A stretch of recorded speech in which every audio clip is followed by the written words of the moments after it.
Maqedonia e Veriut në fund të rajonit për ngjarritja ekonomike sipas Bankës Botërore. Kështu ka deklaruar Fatmir Bytyqi nga LSDM-ja, nga ku ai shpreh që Banka Botërore e ka rishikuar projekcionin e saj për rritjen e ekonomisë maqedonase për vitin 2025 nga 3.0% në 2.6%. Ndërkaq që sipas tij rishikimi në ulje vazhdon edhe për vitin 2026. Nëse e shikojmë edhe nga perspektiva rajonale, ai vlerëson që Maqedonia e Veriut përballet me një tjetër fakt të pafavorshëm, nga ku sipas tij vendimi i ynë ka projekcionin më të ulët për rritje në rajonin e Ballkanit Perëndimor për vitin 2025 dhe është nën mesataren rajonale prej 3.2%.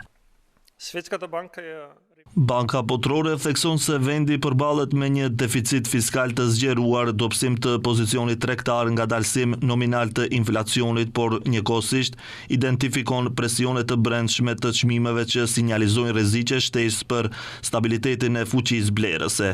E gjithë kjo tregon se hapësira që Banka Botërore e detekton për një rimëkëmbje të shpejtë ekonomike është shumë më e ngushtë se ajo që paraqitet në opinion nga ana e qeverisë. Tutje, ai thotë që me këtë rishikim në ulje të projeksioneve, Banka Botërore sinjalizon se ekonomia maqedonase aktualisht nuk tregon dinamik që do të mund të mbështesë një normë rritjeje mbi 3%. Sipas tij, konfirmimi më i mirë për këtë janë indikatorët aktual makroekonomik, ndërkaq që prodhimi industrial, si një barometër i ndjeshëm i ekonomisë reale, sipas tij tregon një pamje thellësisht të paqëndrueshme, nga ku këto trende tregojnë mungesën e parashikueshmërisë dhe të një politike ekonomike stimuluese.